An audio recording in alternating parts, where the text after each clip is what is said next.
Sejak berakhirnya Perang Dunia Kedua mengakibatkan terjadinya berbagai macam perubahan yang menyangkut segala aspek aktivitas kehidupan manusia. Amerika Serikat adalah salah satu negara pemenang Perang Dunia Kedua dan pemodal kuat yang tampil membantu negara-negara yang rusak akibat perang. Bahkan sampai saat ini, Amerika masih menjadi negara adikuasa yang dipandang seluruh dunia. Meski begitu, beberapa negara lain sebenarnya telah memiliki modal untuk menjadi negara besar yang tak kalah dengan Amerika. Dengan langkah yang tepat, beberapa negara berikut ini sebenarnya bisa memperluas pengaruhnya dan menggantikan Amerika sebagai negara terkuat.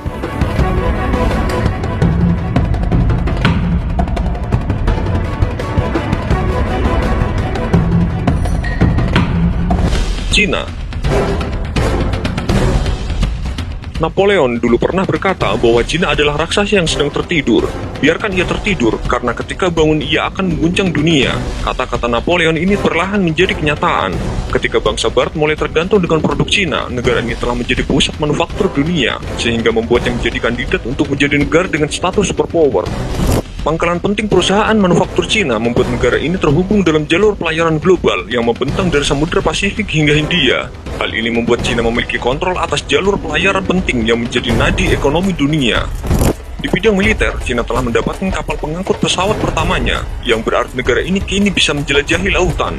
Cina juga membangun pulau buatan dan bersiap untuk merebut wilayah di Laut Cina Selatan. Langkah ini menunjukkan bahwa Cina telah melihat dirinya sendiri sebagai negara kuat di wilayahnya dan berniat untuk memperluas jangkauannya.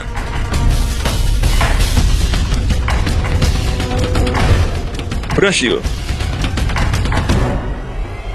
Jika Brasil mampu melangkah dengan tepat bersama sekutunya, yakni Cina dan Rusia, Brasil bisa maju menjadi salah satu negara yang terkuat. Tidak hanya itu, ekonomi Brasil diprediksi akan meningkat hingga 10 triliun dolar dalam 40 tahun ke depan, jauh di depan Jepang dan Jerman.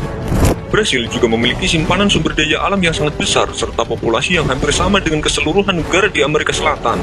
Dengan memperhitungkan semua tanda ini, maka jelaslah bahwa Brasil bisa menjadi negara yang memimpin di Amerika Selatan dengan menjalin hubungan yang erat dengan negara kecil di sekitarnya.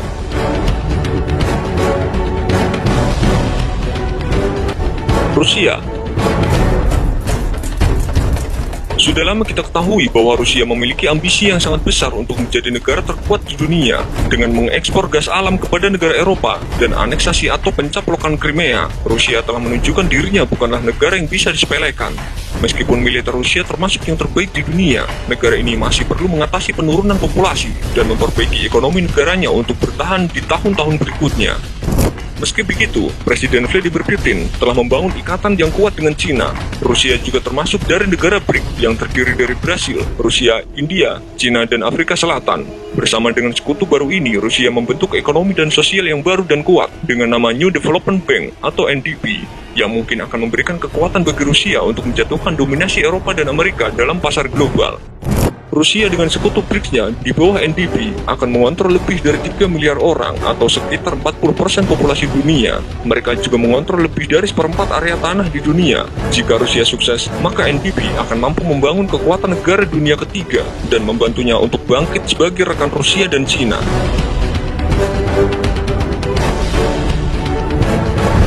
India. Banyak analis berpendapat bahwa India sebagai negara demokrasi terbesar dengan populasi lebih dari 1,25 miliar jiwa, kemungkinan akan menjadi negara dengan kekuatan dominan di Samudra Hindia dalam waktu dekat ini. India telah memiliki semua yang dibutuhkan untuk tumbuh dan menyebarkan pengaruhnya. Negara ini memiliki kekuatan militer ketiga terbesar, jumlah angkatan laut yang terus berkembang, dan kini bahkan memiliki kapal pengangkut pesawat yang lebih banyak dari kerajaan Inggris. Semua pencapaian hebat ini telah berhasil dibayarkan oleh ekonomi yang meningkat dan bahkan menyaingi Cina berkat para pekerja muda mereka.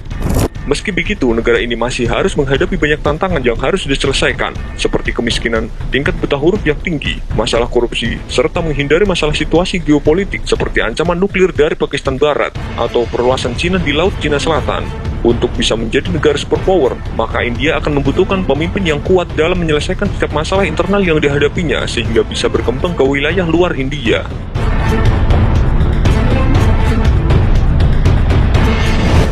Indonesia. Indonesia tahu bahwa kepentingan strategisnya di wilayah Asia Tenggara meningkat seiring dengan ketegangan yang meningkat di wilayah tersebut. Negara kepulauan Indonesia menjadi semacam tameng antara Samudra Pasifik dan Hindia. Hal ini membuatnya menjadi negara pembatas yang kuat antara dua wilayah besar di dunia. Semua negara superpower saat ini menyadari bahwa Indonesia berada di posisi yang strategis dan mungkin akan berniat untuk menjalin hubungan yang melakukan investasi besar-besaran untuk perkembangannya. Sementara itu, kekuatan militer Indonesia juga telah meningkat secara signifikan karena telah sering berurusan dengan upaya pemberontakan. Indonesia memiliki pasukan unit khusus yang paling efektif di dunia. Selain itu, pemerintah Indonesia juga telah memiliki pesawat jet dan meningkatkan jumlah armada lautnya hingga 200 buah kapal. Indonesia akan memiliki fondasi kuat untuk menjadi negara yang hebat dan kuat di masa depan.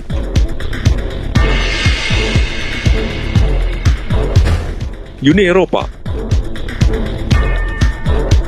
Jika Uni Eropa mampu bertahan dari para nasionalis dan para gerakan skeptis yang saat ini menghadang, maka negara ini akan menjadi kandidat utama untuk menjadi negara superpower dalam waktu dekat. Fakta menyebutkan bahwa negara gabungan Eropa ini mampu bangkit sebagai negara kuat dengan tenang. Sebenarnya, hal ini sudah banyak diketahui oleh para ahli strategi di Pentagon. Hal inilah yang menjadi alasan mengapa Amerika tidak pernah berhenti ikut campur dalam urusan Eropa melalui organisasi seperti NATO. Dengan tingkat ekonomi yang hampir menyerupai Amerika dan bahkan populasinya yang lebih besar, Uni Eropa bisa memusatkan kekuatan politiknya di masa depan. Sejak awal tahun 90-an, Uni Eropa bahkan sudah membangun kekuatan bersenjata gabungan miliknya sendiri yang disebut CSDP. Para ahli percaya bahwa pasukan ini akan bergerak secara independen dari wilayah dominasi Amerika.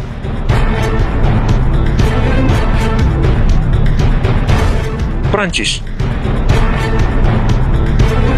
Jika kekuatan sentral Uni Eropa ditolak seperti yang diinginkan oleh Partai National Front, Prancis mampu dengan mudah menjadi negara kuat bahkan tanpa bantuan Uni Eropa. Prancis yang dulu pernah menguasai kerajaan di berbagai wilayah di dunia, masih memiliki pangkalan militer di wilayah tanduk Afrika dan Teluk Persia. Tidak hanya itu saja, mereka bahkan memiliki gudang senjata nuklir ketiga terbesar di dunia. Banyak negara di dunia masih menggunakan bahasa Prancis sebagai bahasa sehari-hari dan masih menggunakan sistem pemerintahan Prancis yang dulu memerintah negara koloninya. Jika Prancis ingin mengklaim kembali sebagian wilayah koloninya dulu sebagai bagian dari kerajaan yang pernah berdiri, mungkin kali ini Prancis bisa bangkit kembali karena tidak perlu memulai dari awal.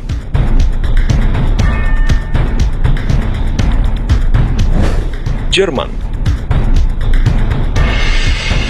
Jerman disebut sebagai mesinnya Eropa karena mengontrol ekonomi terbesar di Eropa dan terkenal luas dengan kualitas produknya yang tinggi. Jerman telah melihat pengaruhnya yang meningkat dramatis setelah masa Perang Dingin dan krisis finansial di Eropa.